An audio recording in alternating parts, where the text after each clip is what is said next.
Assalamualaikum warahmatullahi wabarakatuh. Alhamdulillahi rabbil alamin. Wassalatu wassalamu ala asrafil anbiya'i wal mursalin Sayyidina wa maulana Muhammadin wa ala alihi wa sahbihi ajma'in, amma ba'du.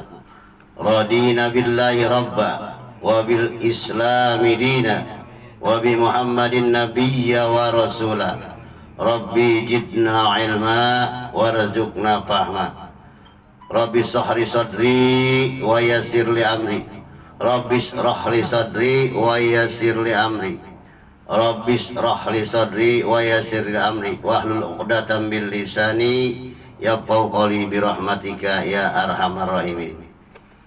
Pertama-tama malam ini kita sama-sama mengucapkan puji serta syukur kehadirat Allah Subhanahu wa taala, yang mana senantiasa kita masih diberi nikmat sehat, panjang umur serta nikmat iman dan Islam. Ada sebagian nikmat sehatnya ada, dikasih sehat panjang umur, tapi iman yang kurang sehat. Tapi kita alhamdulillah malam ini sehat walafiat, badan kita sehat, kita dikasih umur dan dikasih iman yang penuh oleh Allah Subhanahu wa taala, sehingga kita dikasih sehat iman kita. Alhamdulillah malam ini kita diberi sehat iman oleh Allah Subhanahu wa taala. Amin ya rabbal alamin. Apa arti sehat iman? Sehat iman itu apabila dengan kebaikan kita rasanya nikmat. Mendengar kebaikan, dengan pengajian kita rasanya hati kita rasa terketuk. Itu iman kita lagi sehat. Kalau iman kita lagi nggak sehat, jangankan ya ngaji, nyanyi, jangankan nyanyi, ngaji aja ngaji aja apa? Nggak resep. Itu iman kita lagi kurang sehat tuh. Kalau mendengarkan kebaikan-kebaikan kita rasanya nggak resep, nggak mensukai, berarti iman kita lagi kurang sehat. Malam ini alhamdulillah, berarti kalau kita lagi sehat iman mah mendengar pengajian rasanya resep banget. Kapan ini malam berboh, kapan malam itu kita iman namanya. Keimanan dalam menuntut ilmunya Allah Subhanahu wa taala. Sebab apa? Barang siapa yang melangkahkan kakinya untuk menuntut ilmu, maka dia sama juga melangkahkan kakinya menuju jalannya surganya Allah Subhanahu wa taala. Amin ya rabbal alamin. Malam ini kita sama-sama, saya lagi ngajarin, kita bukan yang menggurui, kita sama-sama mengaji. Apa yang saya sampaikan mudah-mudahan ada manfaatnya, khususnya buat diri saya dan umumnya buat para jamaah sekalian. Jamaah sekalian yang saya hormati dan yang dimuliakan oleh Allah Subhanahu wa taala, bahwasanya kita ini kebanyakan masih mengerjakan sholat yang fardu saja. Kenapa? Karena mengerjakan sholat sunat rawatib qobliyah ba'diyah itu emang hukumnya sunnah, tapi sunnahnya sunnah muakkad. Jarang sekali kita nih habis sholat terus sholat lagi. Sebab apa? Sebab itu yang menyempurnakan sholat wajib kita, yaitu dengan sholat sunat-sunat. Kenapa? Pahalanya lebih besar apabila kita setelah sholat yang wajib lalu mengerjakan sholat sunahnya. Terutama yaitu qobliyah ba'diyah, ada qobliyah zuhur, ba'diyah zuhur. Ada qobliyah asar, tidak ada ba'diyah asar. Ada ba'diyah maghrib, tidak ada qobliyah, qobliyahnya ghairu muakkad. Kalau maghrib itu sunnah qobliyah maghrib itu ghairu muakkad, tapi yang muakkadnya adalah ba'diyah maghrib. Jarang sekali kita melihat, jarang. Karena apa? Karena yaitu ba'diyah maghribnya sangat segen, biasanya berat karena pahalanya gede. Gitu, makanya di sini malam ini bahwasanya fadilah tentang sholat sunat dari Abu Hurairah, dari Umamah radhiyallahu anhu berkata, Nabi Muhammad SAW bersabda, ma'uta abdu fi hadhihi dunya khairul lahu min ayuh zana lahu fi raq'ataini yusallihi. Di sini tidak pernah seorang hamba diberi sesuatu di dunia ini yang lebih baik daripada diizinkan sholat, yaitu 2 rakaat. Jadi yang lebih baik dari sholat yang wajib itu adalah mengerjakan sholat sunat 2 rakaat setelah sholat wajib badiah. Jadi apa? Karena iman itu kan bertahap. Yang penting mah wajib aja dah 5 waktu, jangan tinggalkan. Setelah wajib 5 waktu baru dah ditambahin sunat-sunatnya. Sebab Bapak sayang kalau kita mengerjakan sholat cuma yang wajibnya saja, itu sama juga kita jalan di tempat. Kenapa nanti ditanyakan oleh Allah, ya hai malaikat, bagaimana hambaku sholatnya? Sempurna, bagus apa tidak? Oh kurang sempurna ya Allah. Sholat sunatnya gimana? Oh sholat sunatnya dia jalan rajin, berarti itu akan ditambah-tambahin. Jadi sholat-sholat kita yang kurang sempurna, sholat wajib kita ditambah-tambahin dengan sholat-sholat sunat yang telah kita kerjakan. Banyak terjadi, kita sering orang banyak rajin bangun malam tahajud, sholat duha nggak pernah tinggal, sholat tahajud, sholat witir segala macam nggak pernah tinggal, tapi rawatibnya nggak dikerjakan. Itu salah, terbalik. Jadi rawatib dulu, qobliyah badiah dulu kita kerjakan yang sempurna, yang rajin. Sebelum johor 2 rakaat. Di situ sunahnya mah, mau sunah akadnya mah, bagusnya mah 4 rakaat. Qobliyah johor 2 rakaat setelah johor. Jadi kita kerjakan dulu sunat-sunat yang diperintahkan atau disunahkan oleh Allah, bahwa kalau kita mau mengerjakan sholat tahajud, jangan rajin tahajud tapi sholat qobliyah badiah aja tinggalkan, jangan, salah terapkan namanya. Jadi rajin dulu, kerjakan dulu sholat qobliyah badiahnya, baru kita kerjakan tahajudnya, witirnya, terus sholat duhanya, sholat taubatnya, gitu. Jadi harus nyambung. Jadi jangan sampai kita mengerjakan ibadah tidak tahu tempatnya.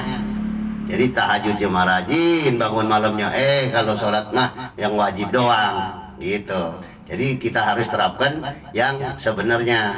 Jadi jangan sampai sholat-sholat yang diperintahkan, yang harus diperintahkan di sunatnya muakkad nggak dikerjakan, yang nggak diperintahkan muakkad dikerjakan. Jadi jangan sampai kita nih salah nerapnya. Di sini bahwasanya dalam Aisyah radhiyallahu anha berkata bahwa Rasulullah bersabda, rakaatal fajri khairun minad dunya wa ma fiha. Jadi kalau kita nih di sini 2 rakaat sholat fajar subuh. Fajar itu sholat sunat subuh. Sebetulnya mah boleh sholat fajar, boleh usulinya. Sholat sunat subuh boleh. 2 rakaat sholat sunat subuh pahalanya lebih baik daripada dunia dengan seisi-isinya. Banyak amat ibu. Makanya di situ diperintahkan apabila kita bangun subuh, bangunnya udah jam 5 lewat, udah masuk 6 misalnya dah. Ada 15 menit lagi waktu subuh belum habis. Itu jangan ditinggalkan. Itu dalam perintah, dalam keterangan saya baca, apabila engkau bangunnya emang nggak kedengar ajan subuh, nggak kedengar, tahu-tahu udah jam 5 lewat, jangan tinggalkan 2 rakaat sholat sunat fajar. Kenapa? Sayang, barang siapa yang mengerjakan sholat sunat subuh 2 rakaat, pahalanya dunia dengan isi-isinya lebih baik daripada dunia dengan isi-isinya. Saya sholat sunat fajar wae susah-susah juga gitu, jangan ya. Nggak tahu bukan itu. Jadi bahwa kebaikan bisa dikatakan nilainya bagusan itu ibaratnya sempurnaan sholat sunat 2 rakaat sunat fajar daripada dunia yang kita sedang cari itu. Walaupun dunia kita banyak, tapi itu lebih bagus sholat sunat 2 rakaat sholat fajar gitu. Jadi artinya seperti itu. Jangan begini, sholat sunat fajar wae katanya pahalanya sama dunia lebih baik daripada dunia dengan isi-isinya. Saya sholat fajar wae ini belangsak-belangsak juga gitu kan. Ada begitu banyak. Saya sholat sunat fajar wae belangsak-belangsak juga. Bukan. Jadi nilainya, jadi dunia dengan isi-isinya ini lebih sempurna daripada, lebih bagus gitu ibaratnya, lebih bagus lagi daripada sholat sunat 2 rakaat. Makanya jangan tinggalkan tuh. Subuh mah kan dikasihnya dua rakaat kenapa sih?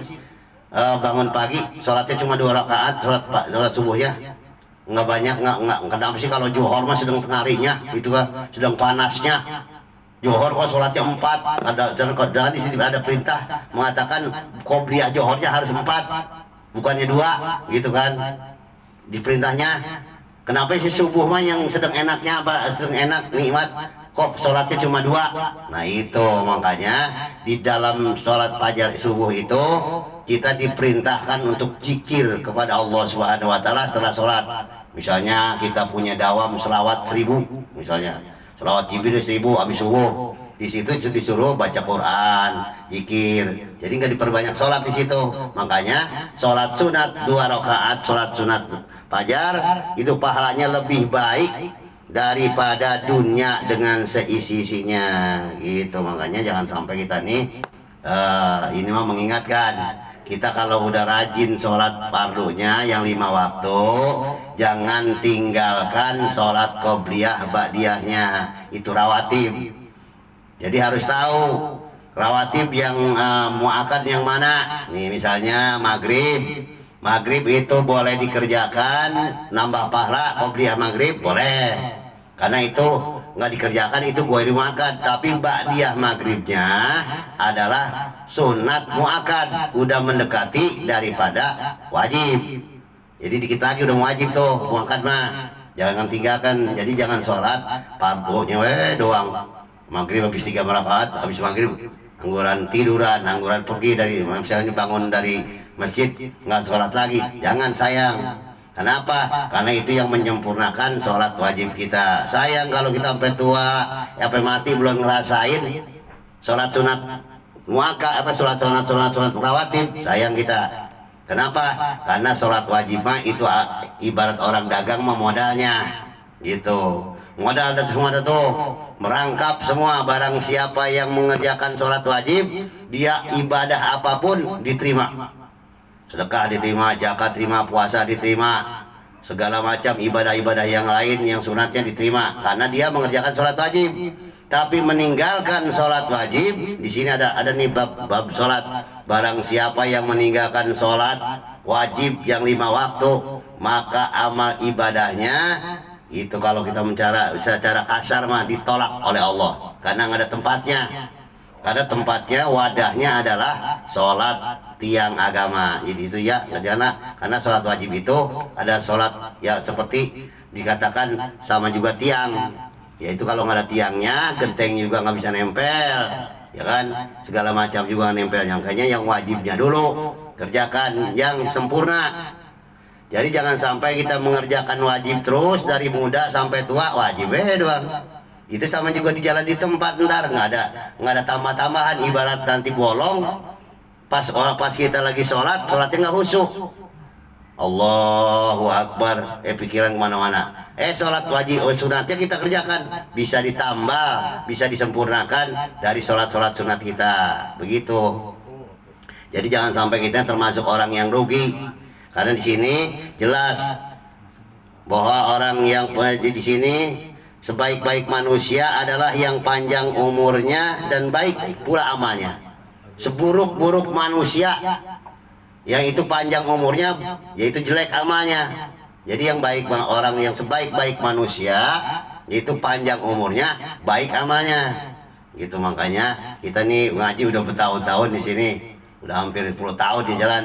Jangan sampai kita nih jalan di tempat. Kalau saya nggak bahas masalah ini, nggak ngingetin, lupa. Besok mas bayang wajib doang akhir mah gitu. Jangan sampai seperti itu, ya. Jadi kita tambah-tambahin. Terus setelah udah rasa enak, qobliyah ba'diyah maghrib, ba'diyah maghrib, ba'diyah isya, qobliyah subuh, ya kan? Qobliyah johor, ba'diyah johor, qobliyah asar, udah enak dah tuh. Baru dah tuh kita ningkat tahajud, misalnya bangun subuh. Sekarang jam 4:30 lewat, kita bangun jam 4 lewat misalnya, masih ada tuh tahajud 20 menit lagi, 15 menit lagi masih ada tuh waktu tahajud. Udah jangan banyak-banyak, usolli sunat tahajud rakaataini lillahi ta'ala, Allahu Akbar. Tutup dengan witir. Karena walaupun kita nggak tahajud, witir mah harus setiap malam kita kerjakan, karena itu ditutup sholat kita itu dengan menyempurnakan sholat dari mulai subuh sampai isya, ditutup dengan witir. Kalau nggak ditutup gimana? Kayaknya di sini dalam keterangan kurang tapi sempurna. Makanya sholat itu jangan mengerjakan sholat yang wajib doang, johor, asar, subuh, johor, asar, maghrib, alhamdulillah nggak pernah ketinggalan. Tapi sholatnya nggak pernah diperhatikan, dari mulai rukuknya kurang sempurna, sujudnya kurang sempurna, dari bacaannya kurang sempurna. Nanti akhirnya pas di dalam kubur, pas kita mati nanyain sholat kita mana? Apa kata malaikat? Sholatmu digulung bagaikan kosedan yang udah lapuk, lemparkan ke muka kita. Tuh hasil sholat lo. Gitu, jangan sampai seperti itu ya. Jangan sampai kita nanti setelah kita di dalam kubur meninggal dunia nanyain hasil kerjaan sholat kita digulung bagaikan kosedan yang udah lapuk dilemparkan ke muka kita. Nih hasil sholat tuh yang kurang sempurna. Gitu, makanya kita harus belajar pelan-pelan. Jadi bagaimana tentang rukuknya?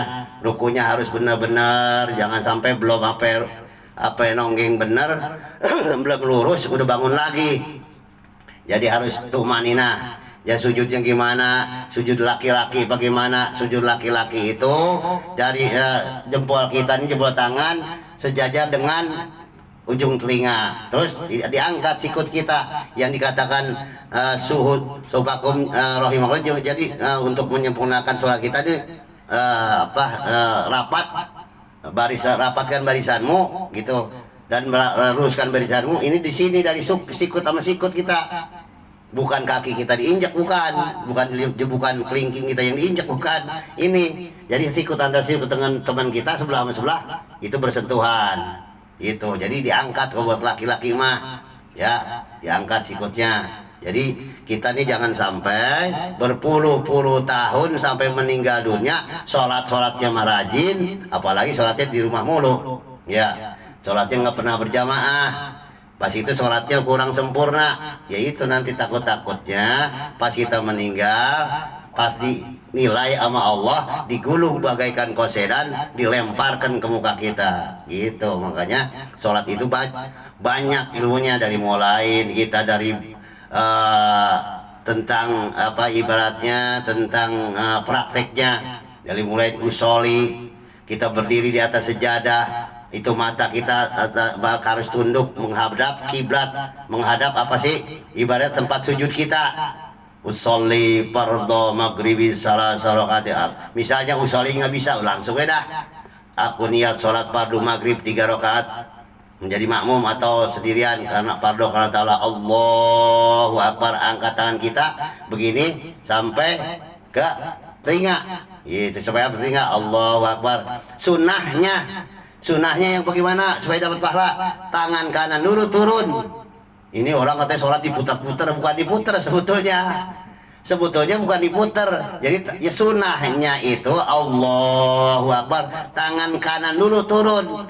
Karena tangan kanan ini mulia adanya di atas, diputarkan bukan diputarkan. Jadi tetap tangan kiri mah adanya di bawah tangan kanan, bukan diputar-putar, bukan. Sunnahnya kita Allah Akbar turunnya tangan kanan, tangan kiri mah tetap biarpun dia turunnya agak berbelakangan enggak, tetap dia mah harus di bawah tangan kanan, diputar dikit, set gitu.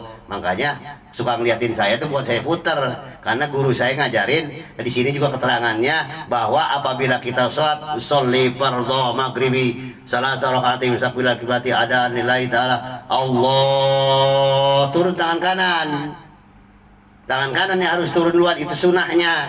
Ya bagaimana kalau tangan kiri? Ya nggak apa-apa sih, cuma kurang menambahin pahala itu. Tapi perintahnya mah, sunnahnya mah tangan kanan turun duluan, Allahu Akbar, turun putar sini set gitu. Tetap kanan dia mah ada di tangan kanan mah sempurna mulia, dia mah tetap harus di atas tangan kiri itu diputar sedikit, bukan diputar-putar, bukan. Ada bocah kecil nurutin diputar-putar ya, jangan. Makanya liatin, belajar dulu. Ini ada orang sholat diputar-putar, nggak ada gurunya, nggak ada ngajarin. Ayo diputar-putar, bukan. Padahal mah Padahal mah turun tangan kanan, putar dikit, kada dia ada di atas, digeser sedikit, bukan diputar-putar ya. Jadi gitu. Kalau ada gurunya mah, kalau ada yang ngajarin mah ya, makanya sekarang saya kasih tahu. Kok ada orang sholat diputar-putar, bukan diputar sebetulnya. Gitu. Bahwa di sini kita tentang sholat itu, bahwa kita diperintahkan sholat yang wajib itu harus ditutup, disempurnakan dengan sholat rawatib, yaitu qobliyah ba'diyah.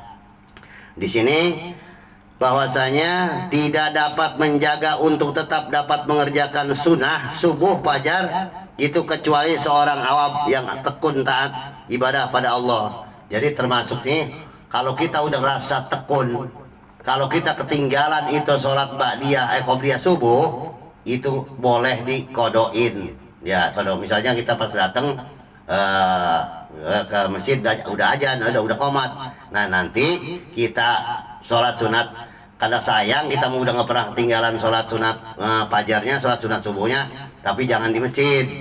Takutnya ada orang awam yang menilai itu orang katanya dia baru ngaji, bahwa setelah sholat subuh nggak ada sholat lagi. Karena memang benar, tapi kalau kita mengerjakan sholat qodho mah, kalau bisa mah jangan di masjid, di rumah aja, supaya tidak terlihat dengan orang lain yang menilai kita itu orang katanya. Emang ada, saya liatin tiap habis subuh sholat lagi, itu ada di masjid. Kan orang-orang udah libur lagi, biasanya tiap hari itu ada habis sholat subuh dia sholat lagi. Apa mungkin dia ngodoin, itu jangan suujon. Apa dia emang nggak tahu sholat subuh ada hukum ba'diyah subuhnya ada. Kalau boleh ngaji mah subuh mah nggak ada ba'diyahnya, ada qobliyahnya doang ya. Itu jangan habis subuh sholat lagi. Tapi kalau kita ketinggian biasa emang mengerjakan sholat qobliyah subuh, sholat fajar itu, pas kita datang udah qomat, kita kodoin itu sholat sunatnya. Itu nanti kapan? Jangan, kalau bisa mah jangan di masjid, di rumah, supaya jangan kelihatan orang gitu. Karena apa? Karena sholat yang sempurna itu sholat sunat yang sempurna itu sholatnya di rumah, pahalanya gedean di rumah. Kalau pengen tahu mah, jadi sholat yang pahalanya buat laki-laki kita nih, pahalanya gede sholat sunat, bukan sholat wajib. Kalau sholat wajib mah itu buat perempuan di rumah. Jadi kalau ada laki-laki di rumah mulu sholatnya, ya udah pakai mengkena gitu. Jadi sekali-sekali, walaupun nggak tiap hari ya harus dah ke masjid gitu. Kenapa? Karena di sini diperintahkan sangat wajibnya buat laki-laki itu sholatnya berjamaah, bukan di rumah. Saya di rumah berjamaah sama bini lain. Bini mah harusnya yang imamin anak perempuan juga, atau emaknya jadi imam, anak perempuannya di makmum. Tapi buat laki-laki mah diwajibkan itu sholatnya berjamaah. Bagaimana ini seumur-umur dengan di rumah wae? Ya nanti dah ketahuannya ya, kalau udah mati. Pas sudah mati nanti pada nyesel mah, iya ya ini gua sholat gitu ya, gua nggak sholat. Nanti manusia mah kalau masih hidup mah masih gagah mah paling duit paling banyak mah. Orang ngomong apa gak ngempan ya. Ini ya bener kan? Kalau kita lagi duit paling banyak, badan paling sehat, nasehatin masalah agama. Kalau nggak nyengel, lu yang sembahyang aja lu miskin, gitu kan? Coba dah, orang sehat, duit banyak, emang nggak sholat, pas kita bilangin sholat, wow, ngatain lu ada yang sholat aja belangsak lu mau bilangin gua lo, gitu. Makanya itulah manusia, nanti nyesalnya ya nanti dalam kubur. Iya ya, dengan orang nggak sholat siksanya begini ya, gitu. Karena mah ini mah bukan lagi ngajarin, bukan ini mah. Saya mah lagi ngingetin doang, ngingetin ini mah. Iya, dengan begitu ya bener juga ya. Orang nggak sholat di kubur itu kencet, sama juga orang Padang tuh lagi manggang ikan. Tuh kalau pengen tahu tuh, kalau pengen tahu orang yang meninggal dunia dia meninggalkan sholat 5 waktu itu nanti sama juga orang Padang tuh pagi-pagi lihat tak manggang ikan udah digoncet, digeprek, dikipasin di bawahnya api. Itu kita nanti begitu. Orang yang meninggalkan sholat wajib dengan sengaja, nanti pas meninggal dunia digencet sama bumi itu sampai patah tulang rusuknya, dibakar sama api. Coba ingat, lihat itu tuh yang orang Padang lo pagi-pagi ada yang membakar ikan ikan tongkol dibakar sama dia, ikan itu kembung dibakar, itu baru digencet gitu, dipanggang di api. Itu nanti itu manusia begitu. Kalau nggak percaya nanti dah, karena mau nggak percaya nggak apa-apa dah. itu mah iman. Karena belum ada yang ke sono, belum ada yang balik lagi. Ya, ini mah lagi ngingetin ini mah supaya apa? Supaya pengajian malam Rebo jangan sampai jalan di tempat. Ngaji mah ngaji, tapi begitu akhirnya disalahin apa? Wah, dia mau rajin ngaji begitu, gitu. Bagaimana sih? Jadi jangan sampai disalahin pengajiannya. Ya, ngaji wae katanya oh, masih begitu main orang ini. Jangan disalahin pengajiannya, salahin orangnya. Gitu. Kenapa? Kadang ngajinya masuk kuping kanan, keluar kuping kiri. Jangan sampai seperti itu ya. Jadi jangan sampai nanti kalau saya nggak serangin, saya nggak jelasin, nanti ngudang-ngudang. Nanti mas siapapun di dalam neraka itu nanti di dalam akhirat itu disalah-salahin. Ini nyalain ini. Wah, dulu saya nggak pernah dibilangin sih ngaji. Modal ayo duh mak saya nggak pernah bilangin, bapak saya nggak bilangin. Ayo saya takut-takutnya. Ya kalau kita mau dilemparkan ke neraka kan takut nyalain. Oh, dia nggak pernah bilangin saya. Wah, siapa disalahin? Itu saking takut-takutnya nanti siapa juga disalahin. Anak nyalain orang tua nyalain orang tua, anak orang tua lagi. Terus murid nyalain gurunya, terus semua nyalain. Gitu makanya kita nih ngaji kita biar nyambung. Nanti kita duduk di sini beriung bersama-sama, nanti di akhirat kita biar sama-sama menuju jalan ridhonya Allah Subhanahu wa taala. Bahwa di sini jika seorang telah selesai sholat sunat fajar, maka hendaknya disunahkan berbaring. Berbaringnya gimana? Berbaringnya ini misalnya nggak berbaring kagak nih, ya udah begini doang nih, miring. Itu sunnah Rasul tuh. Jadi habis sholat fajar biar dapat pahala yang gede, begini doang nih. Jadi menglok doang nih begini nih. Kalau berbaring kan nanti ya, orang pada aneh. Karena di sini kan nggak ada orang habis sholat fajar pada berbaring. Kan lain-lain. Orang makan aneh-aneh wae. Itu orang habis sholat pakai tiduran segala gitu kan. Padahal Rasulullah setelah habis sholat sunat fajar berbaring dia mah tiduran. Gitu. Bagaimana caranya? Ya udah jangan sampai kelihatan berbaring, itu begini doang nih, gitu tuh. Bagaimana wiridnya, doanya? Kalau biasa sholat sunat fajar sampai azan subuh, sampai komat dari azan subuh kan kita sholat sunat fajar tuh. Itu bacaannya bagaimana? Subhanallah bihamdi subhanallahil azim astagfirullah. Itu sebanyak-banyaknya dari mulai azan subuh kita habis sholat sunat subuh itu doanya itu subhanallah bihamdi subhanallahil azim astagfirullah subhanallah bihamdi subhanallahil azim astagfirullah subhanallah selesai. Kalau bisa mah hitung sampai 100. Kalau nggak dapat ya udah sebanyak-banyaknya. Siapa orang yang baca itu maka dijamin apa dia meninggal dunia belum sampai johor dijamin dia akan dimasukkan surganya Allah Subhanahu wa taala. Amin ya rabbal alamin. Jadi wiridnya itu ya setelah kita sholat maghrib subuh 2 rakaat itu kan kunut tuh. Makanya kalau lagi kunut itu ikutin. Ada yang pakai kunut, ada yang kagak. Kita mah Ahlu Sunnah wal Jamaah mengikuti Imam Syafi'i, kita pakai kunut.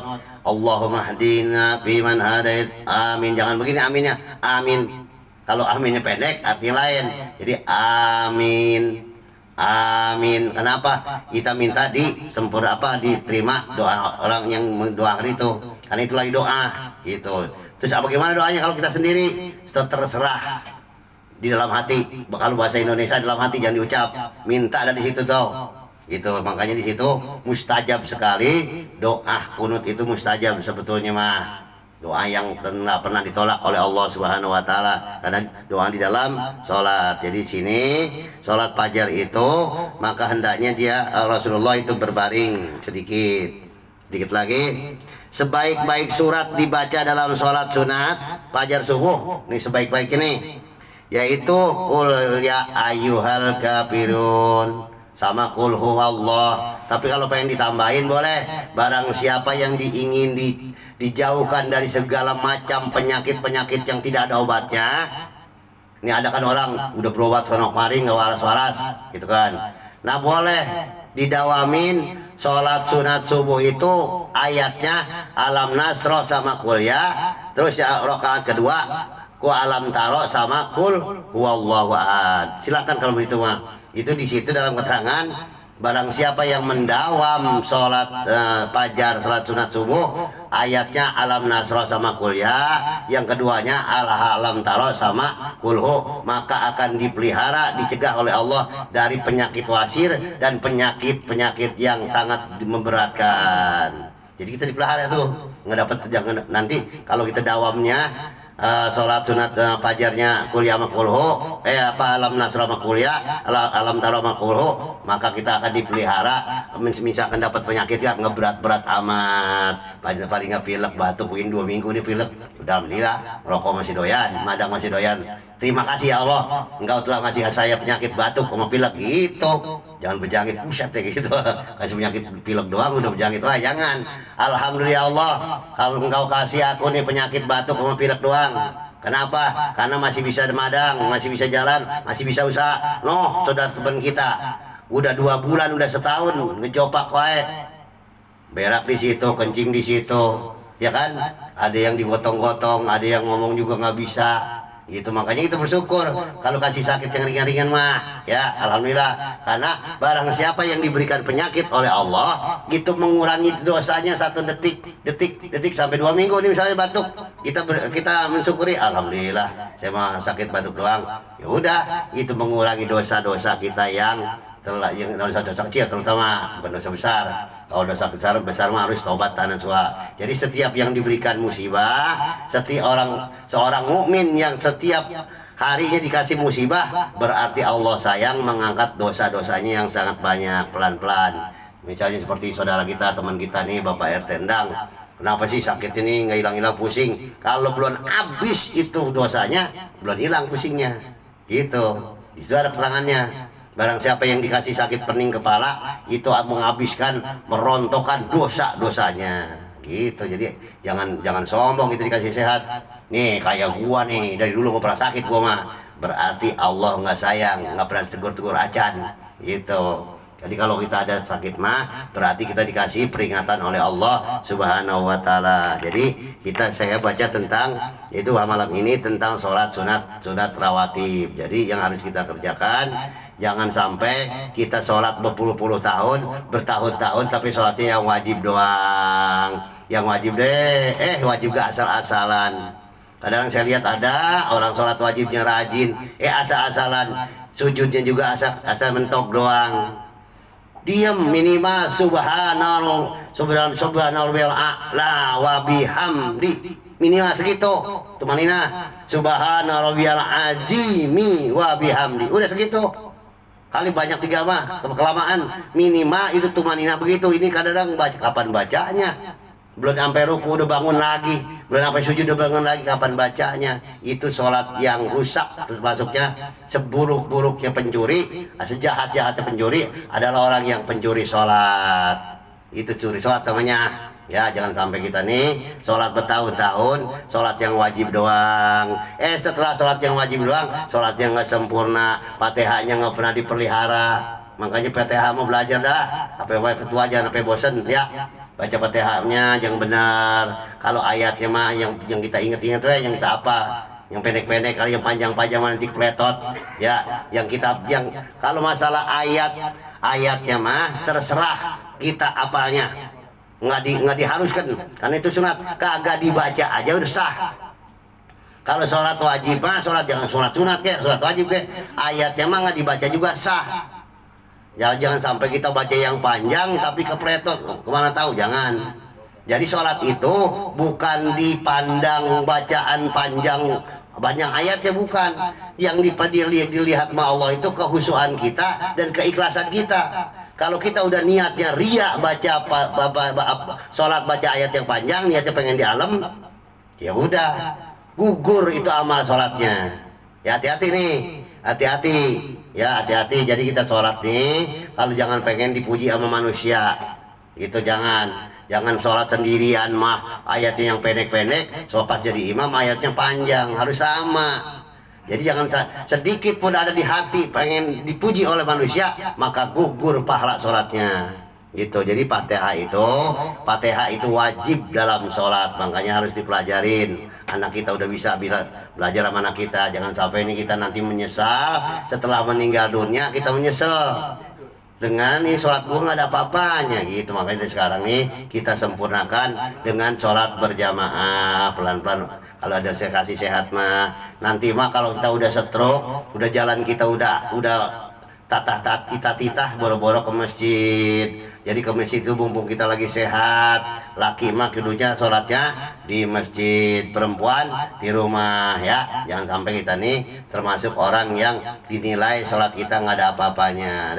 Mudah-mudahan amal ibadah kita, sholat kita diterima oleh Allah Subhanahu Wa Taala malam ini. Mudah-mudahan duduknya kita di pengajian ini diberikan pahala rahmat oleh Allah Subhanahu Wa Taala, dan mudah-mudahan kita diampuni dosa-dosa kita, dosa kedua orang tua kita, dosa anak dan istri kita, dan mudah-mudahan adanya pengajian ini, mudah-mudahan Allah memberikan rahmat di kampung ini, Allah menurunkan dengan ampunan dari Allah Subhanahu Wa Taala, dan mudah-mudahan adanya riungan pengajian ini Allah seandainya Allah menurunkan bencana bahla, mudah-mudahan Allah tidak akan turunkan bencana dan bahla di kampung ini, dijauhkan dari segala macam bencana dan bahla. Adanya dibaca selawat, adanya baca Fatihah, mudah-mudahan kita diterima dalam ibadah kita, pengajian kita malam ini, mudah-mudahan kita diberikan pahala oleh Allah Subhanahu Wa Taala. Amin ya rabbal alamin. Kurang lebihnya